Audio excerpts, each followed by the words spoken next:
So we were at this imposition and unrest. Colors can do a lot of wonders. So they can be imposition and they can be unrest in colors. These two features you'll see are the most important features of colors. Though people have made illusions out of this, and but for the sake of art, for artists, these features of colors as imposing something and as just creating certain unrest, potential of unrest in them. When they shift with other colors, motions can be brought out, and depth and contours can be brought out, and curvatures can be created. The colors with colors you can create curvature just with colors, because when you're seeing a movie or a painting, you're just seeing pixels, colors, nothing else is there, only colors are there. Everything else is imagined into that. So all the curvatures, etc., which are there, and so this potential of color, being able to create a curvature and being able to create flows in movies, that potential is very important, and probably the most important features are these. In imposition is both the features found in pigment arts as well as in photo arts. So color arts are divided into pigment art and photo art kind of thing. So or the mix of the two. Now when we'll get into painting and in photography, then we will look into these things more, these features, because they are the colors having this unrest in them, or a patch. If a color is a patch, a painting is also a patchwork. You put, with pencil, you put some patches you put on the canvas, and in this patchwork, there's impositions of various kind. Imposition is you press certain positional features in that. That is impress. Imposition is you sort of inset or impress certain kind of positional features with colors.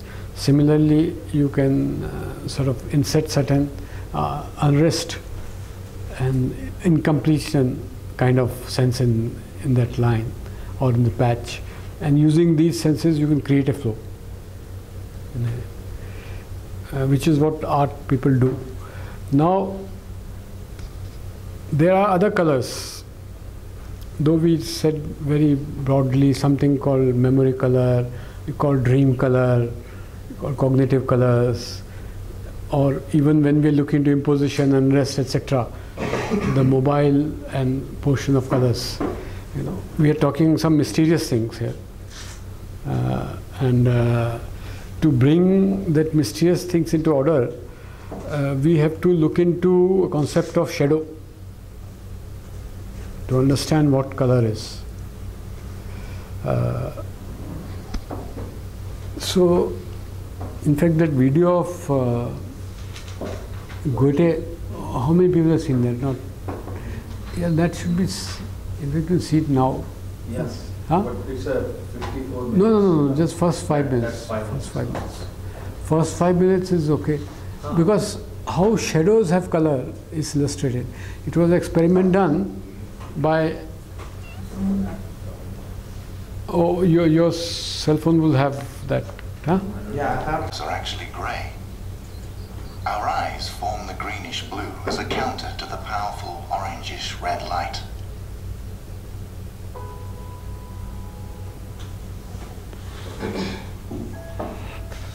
This simpler setup helps to show what really happens. We illuminate a cone, from the left at first with white light, then from the right with white light. There is now a grey shadow on each side of the cone.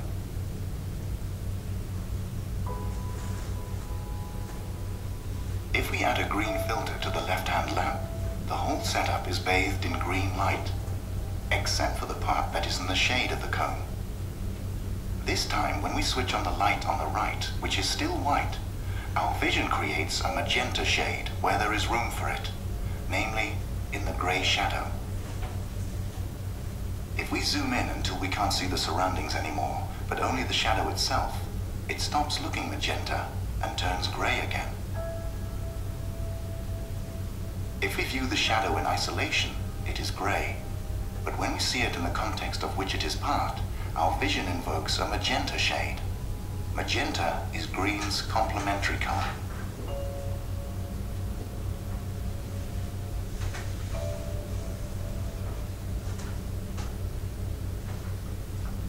The German poet and scientist Johann Wolfgang von Goethe noticed the colored shadows and decided to invent the nature of color. Goethe is most famous for his poetry, but he also spent 40 years drawing up a theory of colors. And apart from Faust, he regarded it as his most important work. The phenomenon of colored shadows led Goethe to the view that colors are part of our vision and are therefore a sensory perception first and foremost. He studied the eye with great interest and based his entire theory on man as an observer. So you got that. It showed many more complementary colors. I think here. It's coming. Achha. We'll begin showing some. About vision, he said, it will always strive for totality and unity, as we see from the colored shadows. If the cone is lit from the left by violet light, we create the complementary color yellow by ourselves.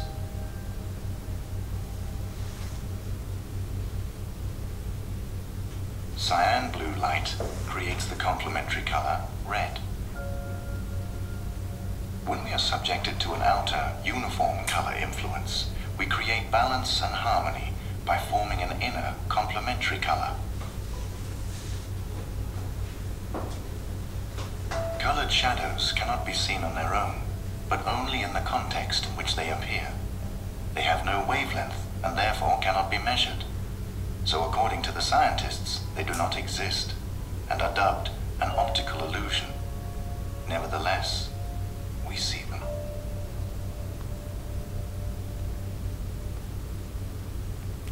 So the question is, where is this Goethe investigated colors come wherever from? he saw them. He tried to chart their qualities and essence, when and under which conditions they arose, when we see them, and how they affect us.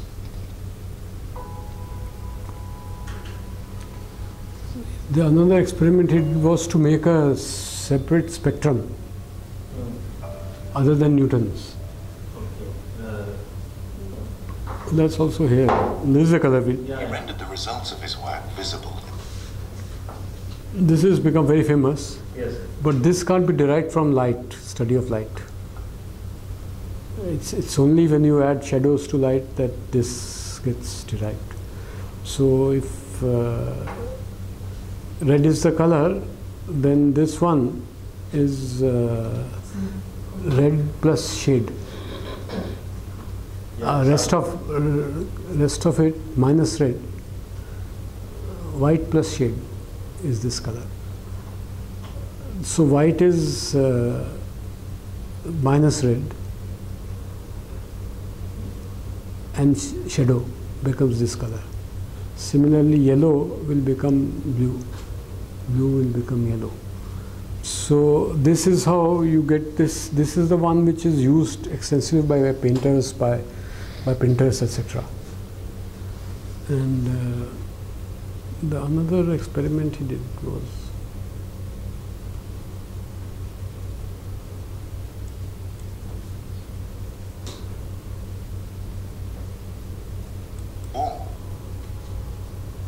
But when he looked in the direction of the window, something happened. In the boundary between the glazing bars and the window panes, colors could be seen. This is to understand photocolors. He offered a different spectrum. The colors were contained by light alone. But to his amazement, Goethe now saw through the prism that colors only arose in the boundary between light and darkness. And he also saw more colors than those Newton had observed. You can do this experiment. I mean, the prism, you see those colors at the edges. You can see it in the edges of Mombatti also, there. Here are the colors Newton and Goethe saw. Here are the colors only Goethe saw. Newton didn't see these. It was as if he only included half of the colors. Goethe included both spectra in his color wheel. In his experiment, Newton tried to isolate sunlight in a darkened room, and then from geometrical descriptions, he deduced his theory.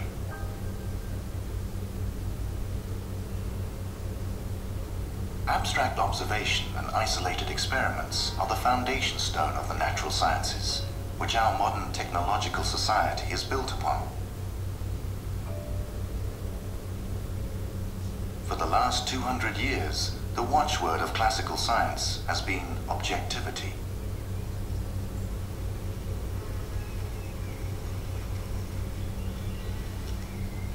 Goethe's view was that sensory perception was important because it links us to the world and gives us knowledge of it. His investigations remained within the reality we can see and sense.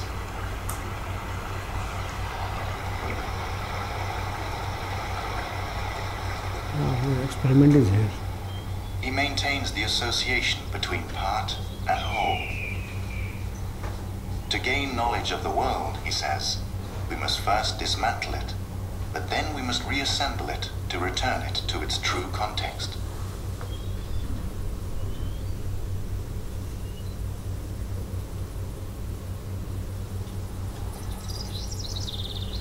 Okay, so going to come, that experiment is going to come now. He obtains an insight into the world that is revealed through the colors.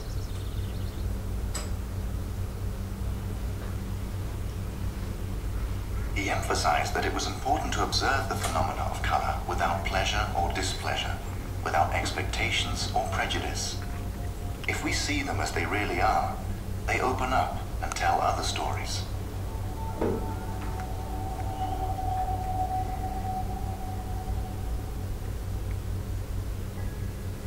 According to Newton and the Western cultural heritage, colors are solely a matter of light, so we have never concerned ourselves with darkness.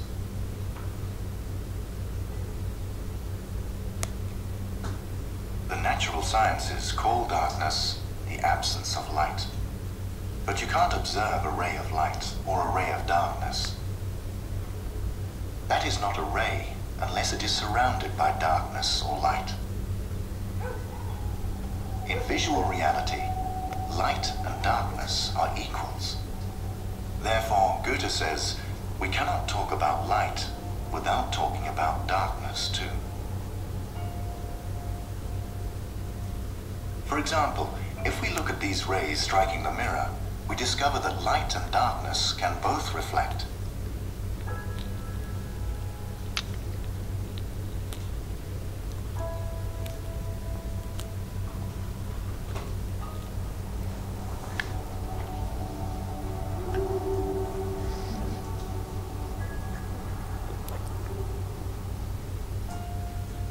Science describes light as bundles of energy or electromagnetic waves. But deep down, we still don't know what light is. What we do know is that we can only see it when it strikes something. Although the rays of the sun are everywhere in the darkness of space, we only see them when they strike other planets. What we see here is Earth, not the light itself. Light is invisible, and only becomes visible when it encounters matter, such as the moon, the Earth, a hand, or some countryside.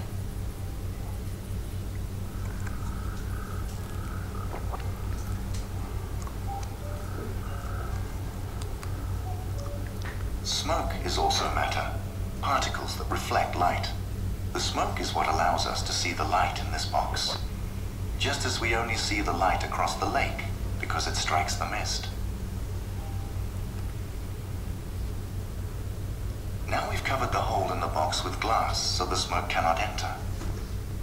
The beam of light is still crossing the box, but we can't see it. In itself, light is invisible.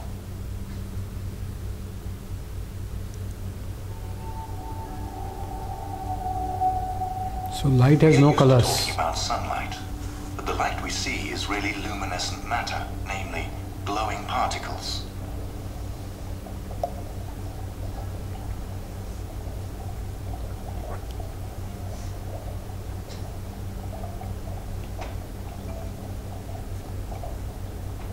Liquid iron also gives The off experiment light, here.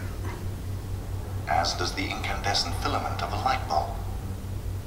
All sources of light are luminescing matter.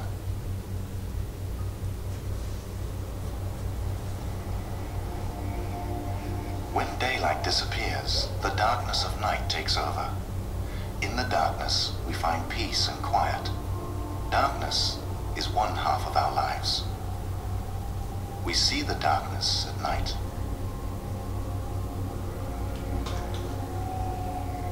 Oh, it's all dispersed.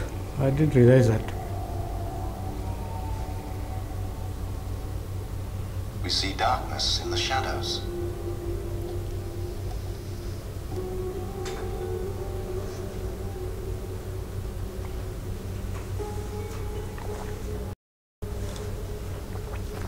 What was this experiment with blue?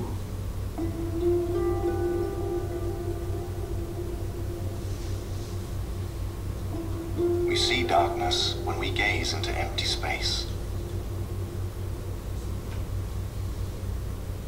You might say that darkness is space, space containing invisible light. We associate light with matter and darkness with space.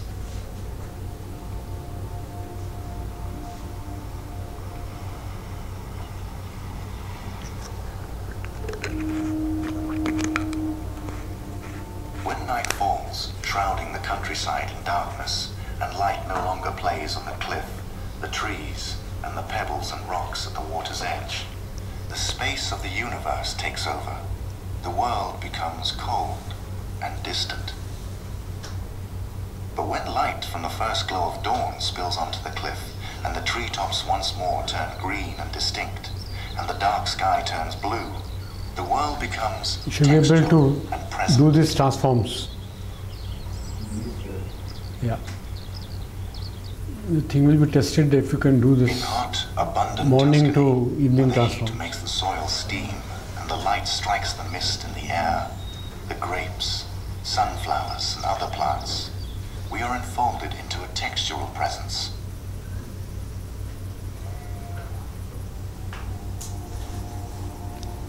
Anyway, this is actually, I had imagination that they put it in one place, but they dispersed it all through And plant growth theory, so you can look at it in space and remoteness peace. dominate. We feel small in this vast outdoor space. Yeah, it's here.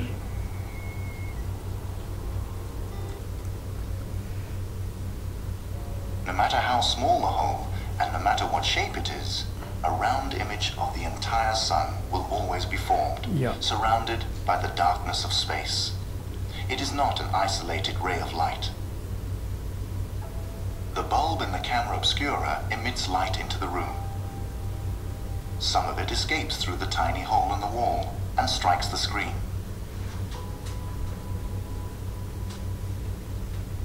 Not only is the image of the bulbs depicted through the little hole, but the darkness around them too.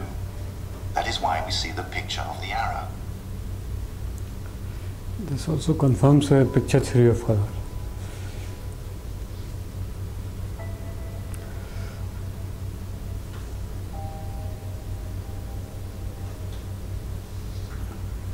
How come through a pinhole the image is created?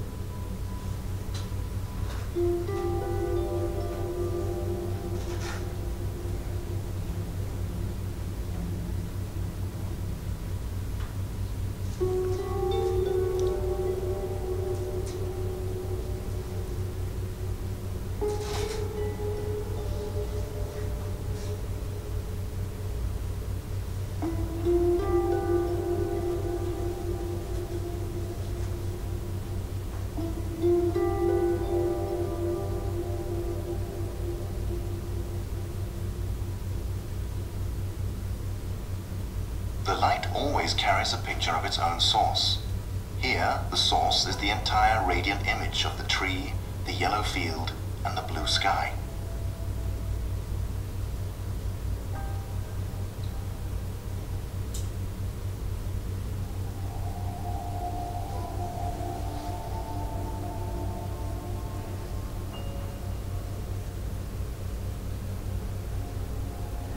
Light doesn't carry picture of sun. Newton knew that the shining dot on the screen was a picture of the sun.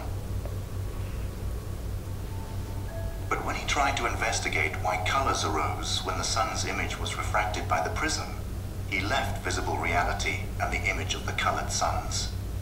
He did so in order to seek a proof of why colors arose based on the contemporary perception, that everything in the universe consisted of tiny, invisible building blocks or atoms. He was looking for the atoms of the colors. Newton imagined that light could be split up so that just one isolated ray passed through the prism. He defined his theory of colors using an objective yardstick, just as science today strives for objectivity and defines the colors in terms of different wavelengths. Science can explain colors without observing them.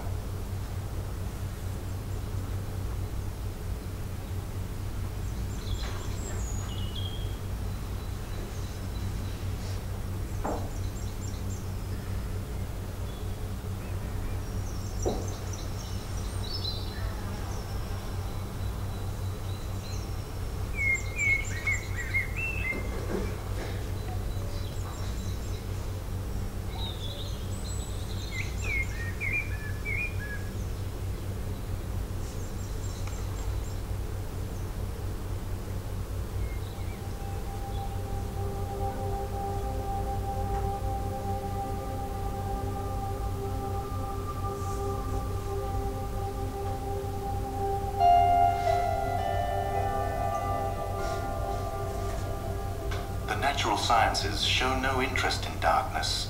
It is merely the absence of light.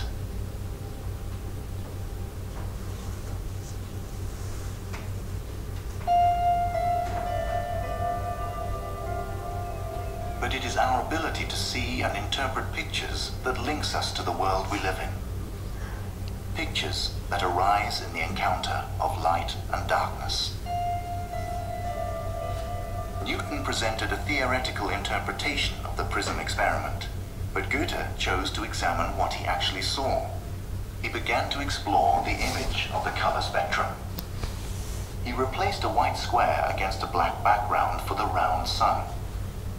When the image was projected through the prism, he saw two color spectra, a yellow-red one above and a cyan-blue-violet one below. He observed that it was in the horizontal boundaries between light and darkness that colors were born. He called the two spectra boundary colors. The boundary colors may also be seen in the sky where day meets night.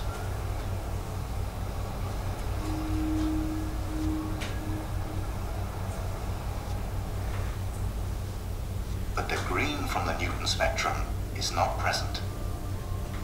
We send the white square against a black ground through a special prism. This prism can open and close. This enables us to observe the birth of the colors as a dynamic process as the image is refracted. When the prism is closed, the image passes straight through, just like a window. When the prism opens, the image is refracted and shifted upwards.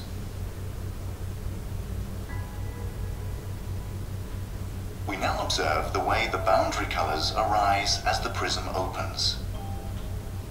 Yellow-red below, blue-violet above.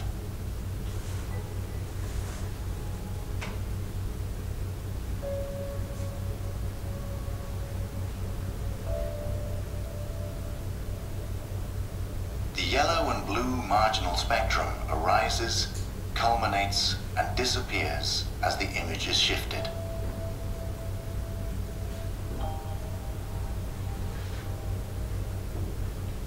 If we substitute a bar for the square, reducing the distance between light and dark, something else happens.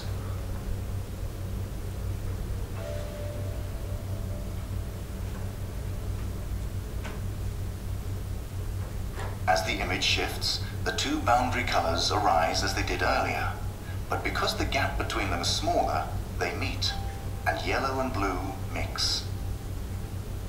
The color green appears. We observe that Newton's spectrum only arises as a particular phase of Goethe's two boundary colors, when they are close together. It is the distribution of light and darkness in the image that determines whether Newton's spectrum arises.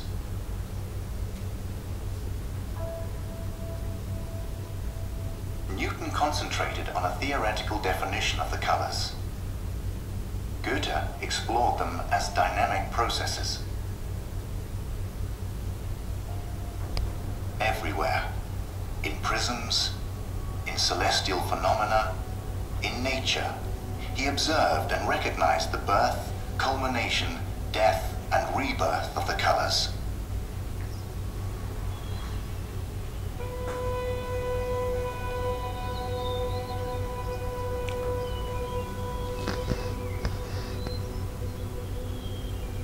You should be able to do this transform.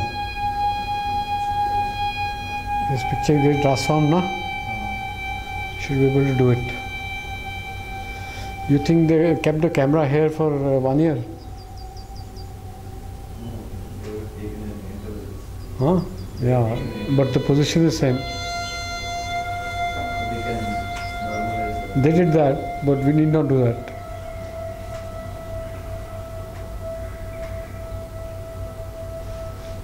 He sought general laws. One of them was that colors arise where light and darkness meet. If we look at the black tree against the white background through the prism, we recognize the Newton spectrum with its bright blue, green, and red.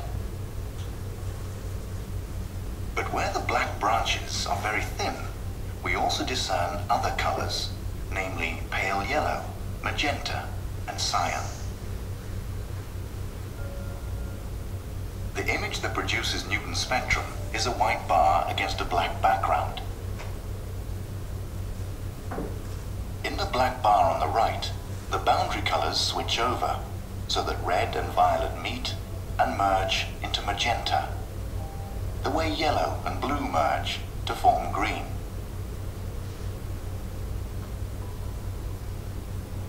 Here is the dark spectrum that Newton found, together with the light spectrum that Goethe added.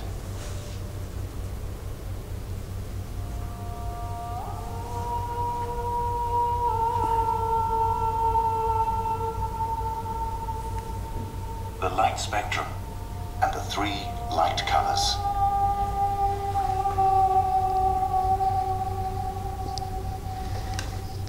The dark spectrum and the three dark colors. Goethe incorporated both the light and the dark spectra into his color wheel. In the color wheel, we recognize all the general laws the colors abide by everywhere in nature, the nature we are a part of. Because recognition is harmony, Goethe calls his color wheel the harmonic color wheel. This is it, huh? Green forms the base of Goethe's color wheel. Green It is the most arises as a artificial. blend of the two primary colors, yellow and blue. The polarity is suspended, and balance and calm emerge.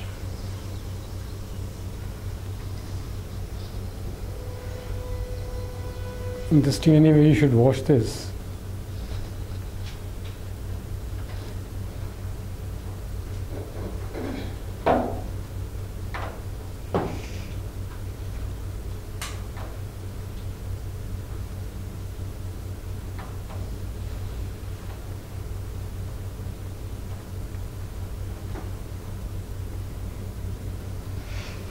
Yeah. So, from this it's clear that there are shadows also are perceived as colored, because all shadows are in the ambience of light. Light is anyway there. So if there is lightless shadow, then no color is perceived. But if in the shadow there is a light, color will be perceived.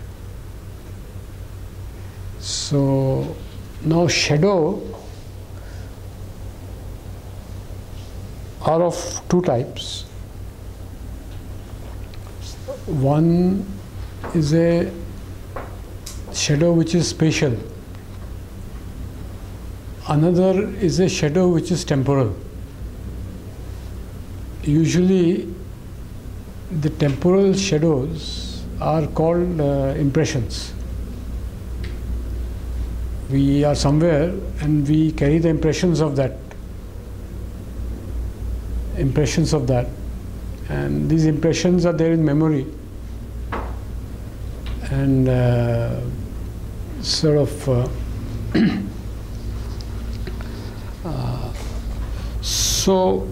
if you do something, it creates an impression on us and others. So they are also shadows of these things we do. In the flow, flow means movie colors, etc. There are impressions, colors of impressions exist. And then another colors of impressions are the shadow impressions, spatial impressions. Both are impressions in a sense. The spatial shadow is also colorful. It's not absence of light. It is absence of light in some sense. But that is one aspect of reality. It is colorful. These colors are shadows of, these colors are impressions of that shadow. They are pressed onto us. Similarly, temporal impressions also of colors are also there. And so you have colors of shadow which are impressed colors. They are found in memory largely, or attitudes or dispositions. These impressions are there in the dispositions, which are memory aspect, no? Dispositions of memory, etc. So there are colors there, and they are used for our imagination. In our imagination is the experience which comes out of dispositions and memories, etc. These impressions which are there, they constitute our imaginary colors. Imaginary colors are made out of them. So when we are talking of dream colors or memory colors, etc., we're talking of impositions and unrest in colors. We are talking of impressions of colors, and which our imagination utilizes while thinking about something, while designing something, while sensing something. Our imagination utilizes them, these colors. And now these colors are expressed. They are put into expression. They are like, we have our mind. When we imagine some colors, our mind is impressed with that color. And these impressions which are there in our imagination, they are communicated. When you communicate them, you use verbal devices, actions, etc. You paint, you make films, you speak out. These are, you intimate others about those impressions which you have. And once you do that, you use language. And then you get these colors which are spoken of again and again.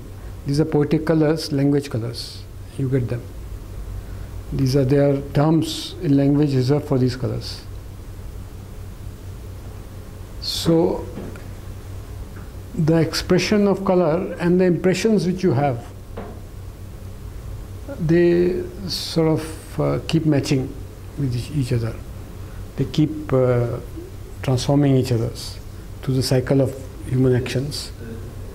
Same cycle of Kalp. Yeah, Kalp cycle. They keep impressing each other. So you stabilize with poetic impressions. So when something is happening, situation, the color comes, and that colors get some impressive content in your memory. And when you are imagining, you put in those impressions. in coloring your image. And once you put in those impressions there, these impressions are again expressed. In expression you use language and gestures, etc. So the colors are transformed like that. So there are language colors which become, so if you want to see language colors, there is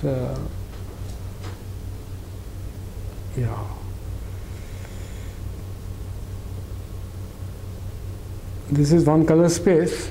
These are around 140 colors or palettes which have term in Hindi.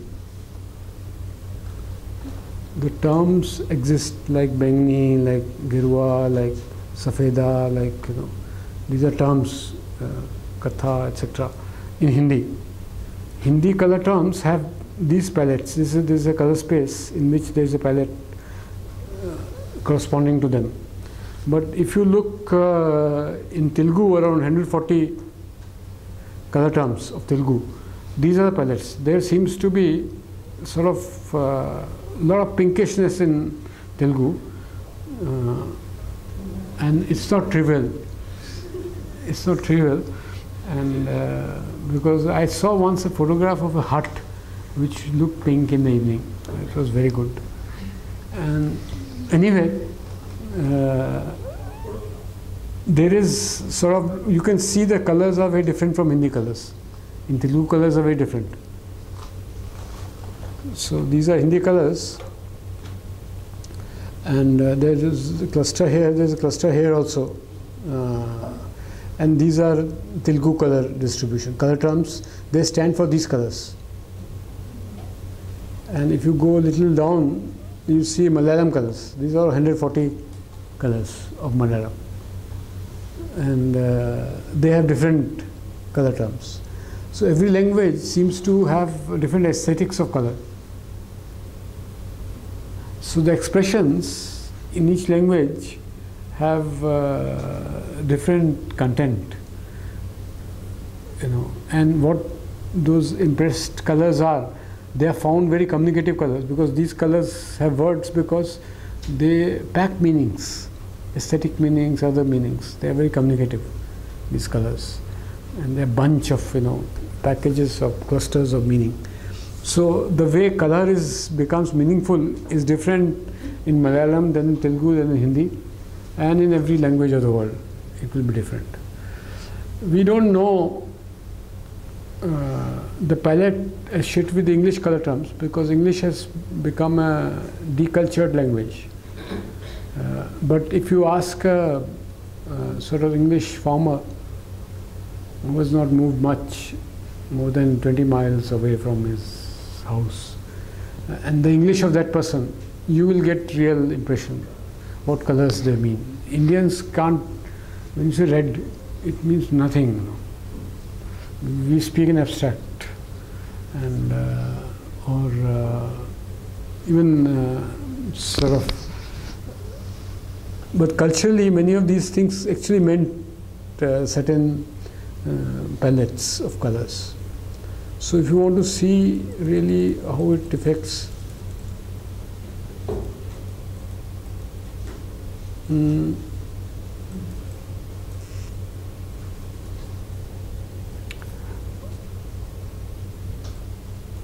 okay, these are Hindi colors.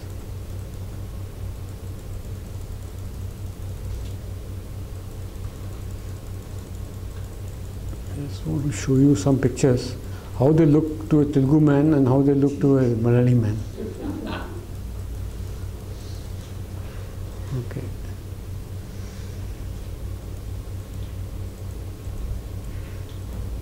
Here, this one. Yeah. So this is a original image. This image is original, and all the colors have been changed to Hindi colors. Little pale, huh? And this is changed to Telugu, and this is changed to Malayali. This is a Malayali sensibility would see picture like this. Hindi would see it like this. Telugu would see it like this, and Kodak would see it like that. Kodak is also painted.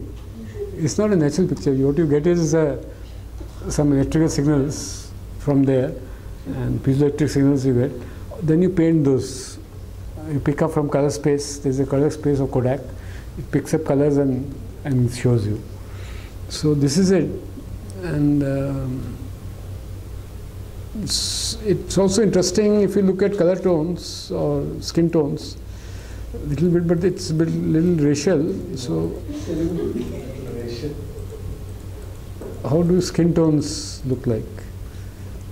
Okay, these are the Hindi colors: Lali, Lal, Canary, and there are also Telugu you can read Telugu. People who can read Telugu or Malayalam? Telugu. So these are Telugu names of colors. These are Malayali names, all round. Where is that?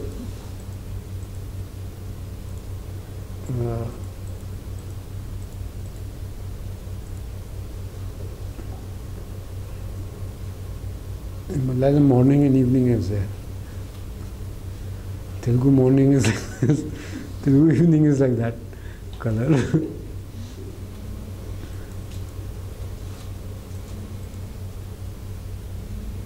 Exactly this picture, you can see that how Hindi and Telugu and Malayali looks. You can see there in color tones.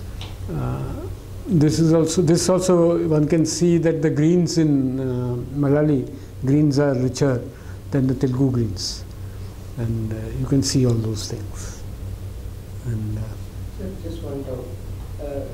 These pictures, the standardized picture which the Kodak or the reference picture is usually calibrated to a standard. Like yes. Say 80% gray or something. But what is perceived is this color, or is this how? No. What is a standard is what is perceived. The standard is perceived. Standard is made by men, na? Okay. So the Kodak made a standard for color space, and it associated those piezoelectric signals with colors in that color space. So you did that because they created latest kind of thing, very good contrast algorithms. They also did color correction algorithms of many kinds. There are tens of them which are there in the Kodak camera. After doing this, first they do the standard kind of imposition there, and then they do these transforms. And what you get to see is that picture. So this is like a lookup table, Telugu lookup table. No, we can make filters. This is like making a Telugu filter.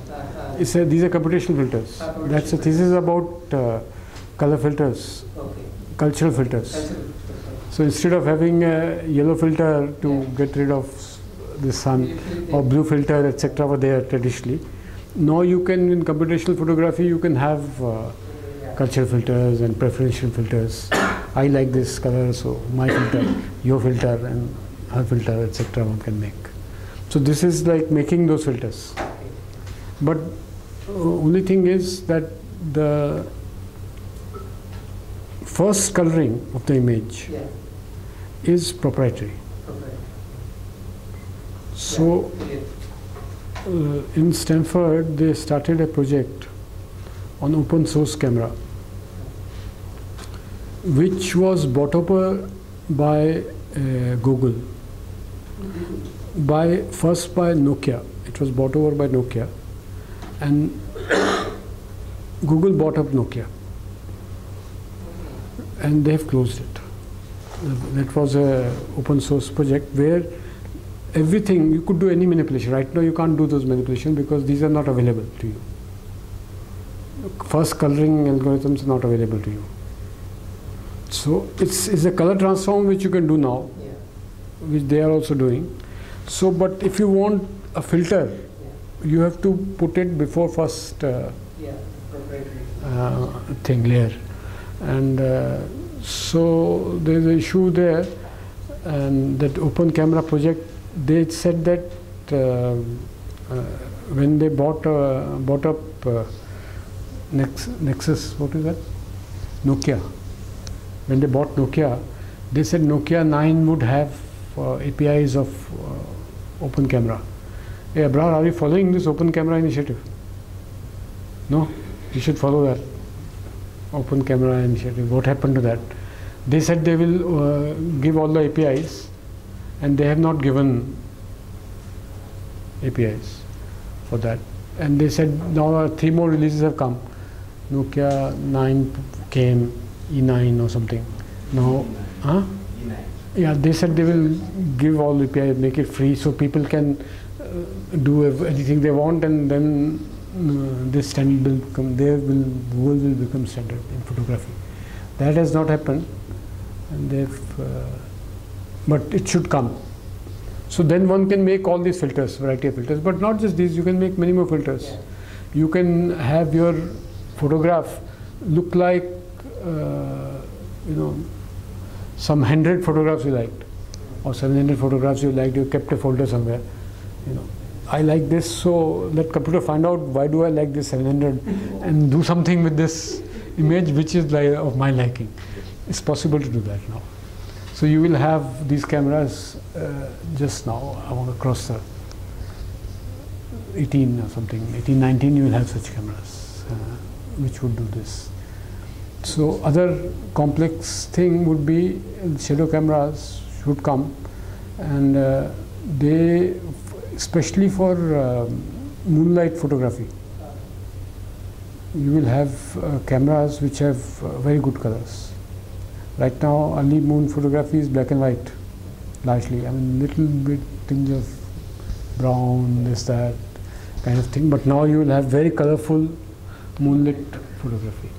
So those cameras will come anyway. So just one more when you said about the temporal shadows, the shadows which are temporal in nature. Yeah. Just Yeah. one thing Yeah. to keep in mind. Yeah. Like when we color correct mood image, and there are shots which end and then another shot starts, and then when you join them together, usually this is something which I have experienced, that when you color correct from one shot to another shot, if the previous shot has more of yellows, automatically I will see the other shot. Some impressions will go in there. So I will invariably try to balance that. Yes, yes, yes. So yes. then it's like one shot, the succeeding shot becomes the shadow of the previous shot. Yes. And then yes. together they become, is Yeah. it like that? It's like that, but it's much more richer. It has moral content, it has impressions of all kind of other things. It's much more richer, it's narrative content. So color is related to narrative, because what you see when you talk about something called visual narrative. Visual narrative is no music, no sound, but still a story is being told. It is telling a story. So how is the story being told? There is no music, there is no this thing. So it is using a memory, and the colors are the only causal factor, because I am seeing only pixels and nothing else. So the pixels are changing, and I am getting story out of it.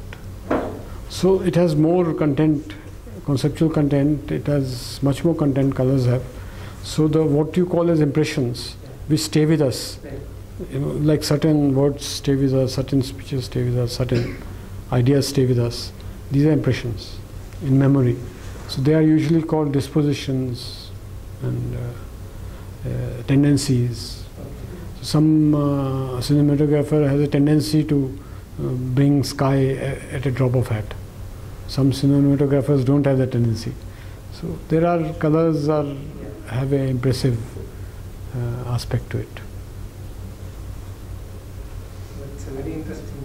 So those are things which are, these impressive colors are actually caught in what can be called as language colors. Language has colors for pigments also there in language. Pigment colors, no, some particular dye.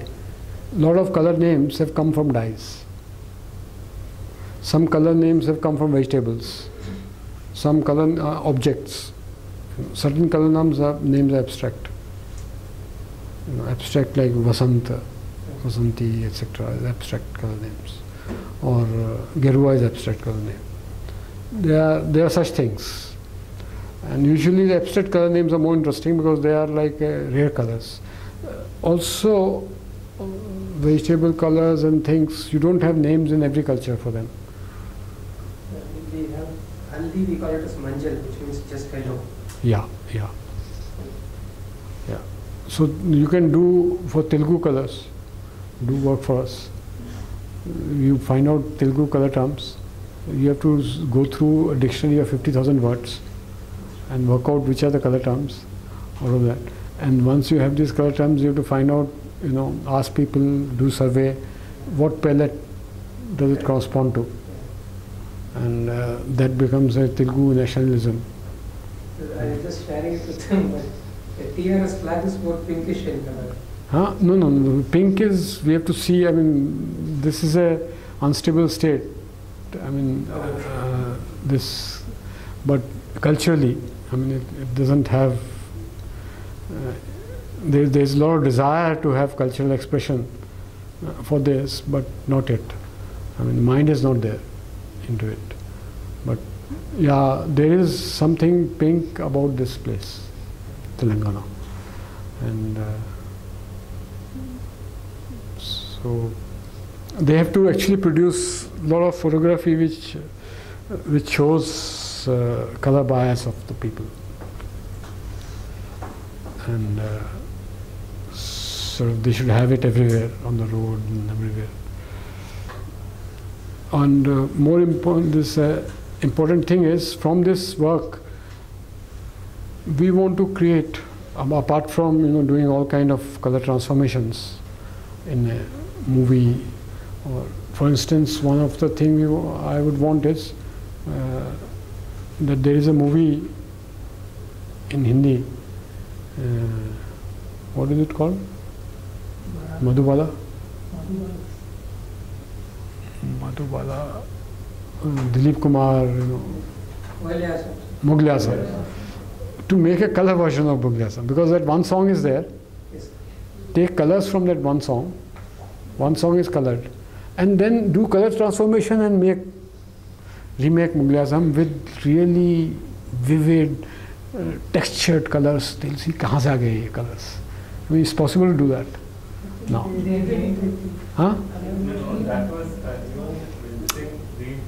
There is a color photography. There are ways of doing it.